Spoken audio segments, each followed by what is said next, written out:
गौरी की शादी एक बड़े घर के लड़के यानी कि राजेश के साथ होती है। राजेश की 4 बहनें हैं और सभी अपने भाई पर जान छिड़कती है। अरे पापा, ये राजेश के लिए कैसी छोटी सी हिट की लड़की ब्याह लाए हैं आप? हम लोगों का भाई तो राजकुमार है, उसके लिए तो कोई राजकुमारी होनी चाहिए थी। गौरी को ननद की बात बुरी लगती है और वो रोने लगती है। अरे क्यों गला फाड़ रही है? क्या गलत बोल दिया मेरी बेटी ने? एकलौता बेटा है हमारा, समझी? वो तो तेरे ससुर हाँ कराए थे, वरना मैं तो ना करवाती तेरी शादी अपने हीरे जैसे बेटे से। ननदे सास को भरती और सास गौरी से लड़ती। ये क्या है? तुम्हारी बहनें और माँ आए दिन मुझे खरी खोटी सुनाती रहती है। क्यों नहीं बोलते उन लोगों को कुछ? अरे क्या बोलूं? अब उन लोगों का इकलौता भाई और बेटा होना, तो वो लोग थोड़े इमोशनल है मुझे लेकर, समझा करो ना। और कौन सा वो लोग रोज आते हैं ससुराल से? माना एक साथ नहीं आती, लेकिन रोज कोई ना कोई तो खड़ा ही रहता है ना। खैर, जैसे तैसे कुछ साल गुजरते हैं। गौरी एक प्यारे से बेटे की माँ बनती है। सुनिए, हर बात पर ससुर जी से पैसा मांगना ठीक नहीं लगता। आप कोई काम क्यों नहीं करते हैं? काम तो मैंने कभी किया ही नहीं गौरी। पापा के पास इतना पैसा है कि मुझे जरूरत ही नहीं पड़ी। लेकिन कहते हैं ना, हर दिन एक सा नहीं होता। गौरी के ससुर की मृत्यु हो जाती है और घर में गरीबी छा जाती है। गौरी ननद को फोन करती है। दीदी, अब जीजा जी को बोलकर इन्हें कहीं नौकरी दिलवा दो ना। घर चलाना मुश्किल हो रहा है। माँ जी की भी तबीयत खराब रहती है। दवाई का खर्चा और मुन्ने की पढ़ाई का खर्चा काफी है। कुछ मदद मिल जाएगी दीदी। देखो गौरी, तुम तो जानती हो मेरे खुद के 3 बच्चे हैं, तो ये मत सोचना कि बात घुमा कर बोलोगी तो मैं कुछ मदद कर दूंगी। अब पति तुम्हारा है, सास तुम्हारी है, तो करना तो तुमको ही है ना। हम भी तो निभा रहे हैं। खैर, बोल दूंगी इनको। गौरी समझ जाती है। वो दूसरी ननद को फोन करती है, लेकिन माँ से भी उसे कुछ ऐसा ही जवाब मिलता है। अरे भाभी, हमारा भाई कैसे काम करेगा? वो तो राजकुमार है। बस आप जरा माँ का ख्याल रखो, उन्हें कोई तकलीफ मत होने देना। बाकी करते हैं बात आराम से। गौरी के सामने संकट आ जाता है कि वो कैसे अपना परिवार चलाए। ना पति काम करना चाहता है और ना ननदे मदद। फिर एक रोज गौरी की सहेली कहती है, गौरी, मैं ना एक फैक्ट्री में काम करती हूँ, तुम्हारी परेशानी समझ सकती हूँ। क्यों नहीं तुम भी मेरे साथ वहाँ काम करती? अरे लेकिन मुन्ना तो छोटा है ना। तो क्या हुआ, तेरी सास और पति तो घर पर ही हैं, वो लोग संभाल लेंगे। तू चल मेरे साथ। गौरी ने अब काम करना शुरू कर दिया था, लेकिन उसका सपना अपने बेटे को अच्छी शिक्षा देने का था। गौरी अपने भाई से कहती है, भाई, आपके बच्चे जिस स्कूल में पढ़ते हैं उस पर मेरे गौरव का भी एडमिशन हो सकता है क्या? अरे कैसे बात कर रही है गौरी? जितना तू कमाती है उतने में तो तेरा घर भी नहीं चलता। तू कहाँ इतने महंगे स्कूल का सपना देख रही है? लेकिन गौरी भी ठान लेती है कि वो किसी न किसी तरह अपने बच्चे को अच्छे स्कूल में पढ़ाएगी। माँ जी, ये मेरे गहने हैं, मैं बेच रही हूँ। गौरव का कल एडमिशन है। अरे वो तो ठीक है गौरी, लेकिन आगे की फीस कैसे मैनेज करेगी? और ज्यादा मेहनत कर लूंगी माँ। गौरव कुछ बन गया तो हम लोगों के सारे दुख दर्द दूर कर देगा। गौरी, हम लोगों ने तुझे गलत समझा, लेकिन तू ही थी जो ये घर लेकर चल रही है, वरना कब की अलग हो जाती। गौरी सास की ओर मुस्कुराकर देखती है। आप भी तो मेरा साथ दे रही हैं ना। अरे कभी खाने में अंडा या मुर्गा भी खिला दिया करो। क्या रोज रोज पत्ता खिलाती रहती हो? अरे शर्म तो आती नहीं, सारा दिन बहू काम करके पैसे लाती है, खुद तो कुछ करता नहीं, ऊपर से मुर्गा खाना है इसको। गौरी अपना घर चलाने के लिए तो पर्याप्त पैसे कमा लेती है, लेकिन बेटे के महंगे स्कूल, कोचिंग और उसकी डिमांड पूरी करने के लिए उसे लोगों से पैसे उधार लेने पड़ते। माँ, मुझे जूडो कराटे की ड्रेस चाहिए, मैं घर के कपड़ों में क्लास नहीं अटेंड करूँगा। और क्या, बिल्कुल, घर की भी कोई ड्रेस होती है क्या? मैं कल ही ला दूंगी। बच्चा, तू बस मन लगाकर पढ़ाई किया कर। उसके जाने के बाद कहाँ से लाएगी पैसे ड्रेस के? माँ वो पास वाली चाची से कुछ पैसे उधार लूंगी। अरे सभी से तो उधार ले चुकी है तू। कर्जा इतना चढ़ा लिया है कि पूरा जीवन भी कमाएगी तो उतार नहीं पाएगी। अरे माँ जी, गौरव कुछ बन जाए तो मुझे कमाने की क्या जरूरत, फिर तो मैं बस रानी बनकर राज करूंगी। एक दिन गौरव कहता है, माँ मेरी नौकरी लग गई है, वो भी अच्छे पैसों में। अब हम लोगों के बुरे और दुख के दिन जल्दी खत्म हो जाएंगे। गौरी की खुशी का ठिकाना नहीं होता।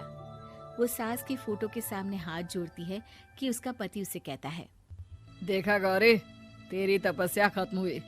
इतने सालों से जो तू फैक्ट्री में नौकरी कर रही है, अब तू आराम कर सकती है। अरे नहीं नहीं, अभी तो नौकरी लगी है, कुछ दिन कुछ पैसे कमा तो लेने दो। कुछ महीनों बाद गौरी की ननद गौरव के लिए रिश्ता लेकर आती है। अरे भाभी, वो मैं ना रिश्ता लेकर आई थी गौरव के लिए, सुना अच्छा कमा रहा है। क्यों? देखा मेरी बहन कितनी अच्छी है, कितना सोचती है हम लोगों के लिए। गौरी कुछ नहीं कहती, लेकिन उसका मन नहीं होता है कि वो बेटी की शादी इतनी जल्दी कर दे। हाँ वो तो ठीक है, लेकिन अभी कुछ कर्जा है जिसे उतारना है। तो क्या हो गया, शादी के बाद भी उतार लेगा।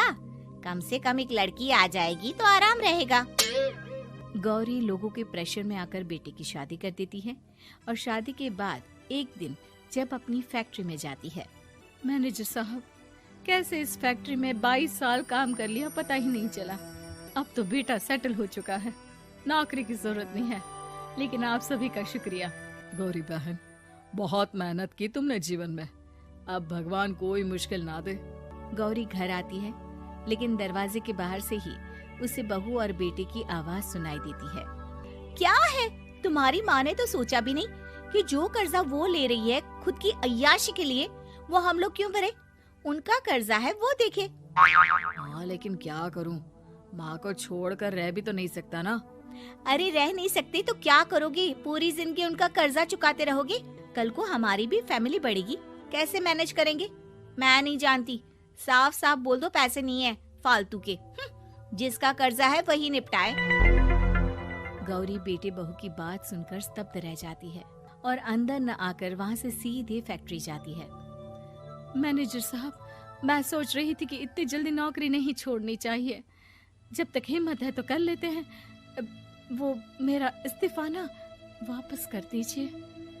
ये बोलकर गौरी की आंख लाल हो जाती है। मैनेजर समझ जाता है कि गौरी की उम्मीद टूट चुकी है। वो उसके हाथ में इस्तीफा रखकर कहता है, कर्जा माँ का है तो माँ ही चुकाएगी। माँ का कर्जा आज तक क्या कोई चुका पाया है? चालबाज बहू। लुधियाना की रीटा की जिंदगी बड़े ही मजे से गुजर रही थी। आस पड़ोस से लेकर नाती रिश्तेदार सभी रीटा को बड़ा मानते थे। वो सबकी पसंद नापसंद का ख्याल रखती। अरे बहन, ये लो कढ़ी बनाई थी मैंने, सोचा तुम बीमार हो तो तुम्हारे घर के लिए भी बना दी, खा लेना। सभी रीटा की तारीफ करते हैं। रीटा की ममेरी बहन कहती है, रीटा तुम्हारा लड़का तो बहुत बड़ा हो गया है, उसकी शादी की नहीं सोची? सोच तो रही हूं, लेकिन ऐसे लड़के से कौन शादी करेगा जो कमाता धमाता ही नहीं है। ये तो है, तू उसे समझाकर किसी काम पर क्यों नहीं लगाती? अरे क्या करूं बहन, समझाती तो बहुत हूं लेकिन समझता ही नहीं। किसी तरह कहीं काम पर लगा भी दो तो 2-4 दिनों में ही काम छोड़कर वापस आ जाता है, कहता है खुद का काम करना है। अगले दिन रीटा का बेटा मयंक कहता है, माँ ये नेहा है, मैं इससे प्यार करता हूँ और इसी से शादी करूंगा। अब लेकिन नेहा बेटा, ये तो काम ही नहीं करता, तुम खाओगी क्या? माँ जी, आप जो खाएंगी वही मैं भी खा लूंगी, लेकिन शादी तो मयंक से ही करूंगी। रीटा नेहा और मयंक की शादी करवा देती है। हे जी देखिए तो, ये हमारा भाग्य है कि शहर की इतनी प्यारी पढ़ी लिखी लड़की हमारी बहू बनी। हाँ रीटा, सही बोल रही हो, वरना कौन बिना काम धाम के लड़के से शादी करता है। नेहा सारा दिन घर में रहती और सास को देख देख कर जलती कुड़ती रहती। अरे नेहा, तू तो बहुत लक्की है जो इतनी अच्छी सास मिली, माँ की तरह तेरा ख्याल रखती है।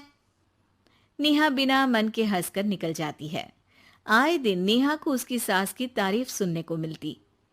मयंक, तुम्हारी मम्मी बहुत चालाक है, सबको सम्मोहित करके रखी हुई है। कोई मुझसे पूछे कितनी झूठी औरत है तुम्हारी माँ। अच्छा, कैसी, क्या झूठ बोल रही थी? अरे जिसे देखो वो कहता है तुम किस्मत वाली हो कि अच्छी सास मिली। क्या तुम लोग किस्मत वाले नहीं हो जो मैं मिली तुम लोगों को? अरे लेकिन यार, तुम्हें तो कोई जानता नहीं ना।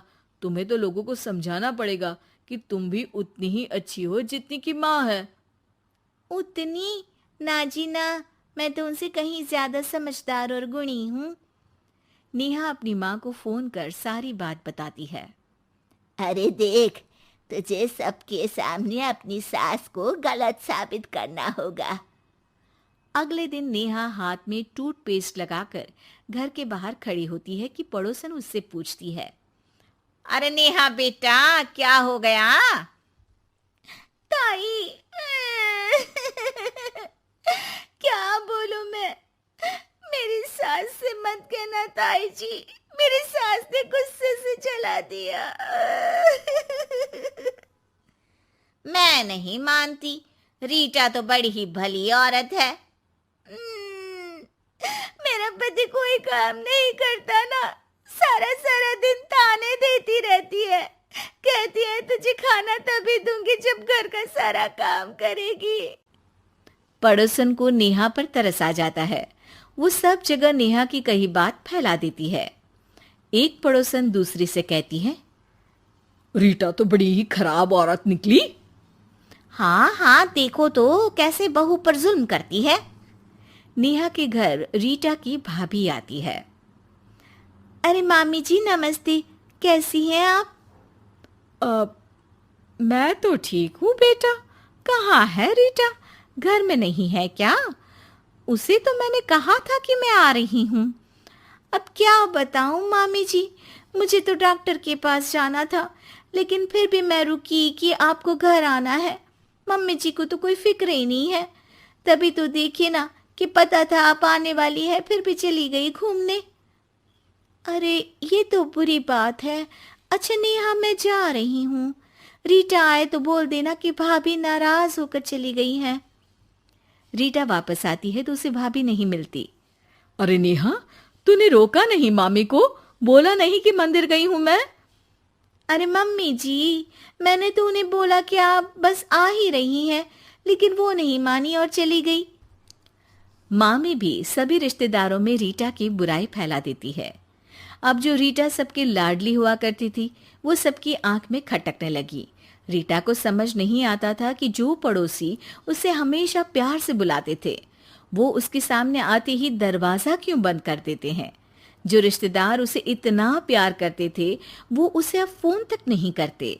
एक दिन रीटा के पास उसकी भाभी का फोन आता है। तू तो बड़ी हो गई रीटा। अरे ना भाभी ना, तुम तो माँ जैसी हो मेरे लिए। मायका तुमसे ही तो है, लेकिन तुम भी पता नहीं क्यों नाराज हो मुझसे। रीटा को उसकी भाभी सारी बात बताती है। रीटा उसे समझाती है कि कैसे वो नेहा बहू को बताकर वहां से गई थी। दोनों के बीच गिला शिकवा खत्म हो जाता है। रीटा समझ जाती है कि नेहा ने ही उसकी बुराई पड़ोसियों से भी की होगी। रीटा सबके घर जाकर बात करती है, जहां उसे पता चलता है कि नेहा ने ढेर सारी झूठी बातें कर रखी है। रीटा सोच लेती है कि वो नेहा को सबक सिखाकर ही रहेगी।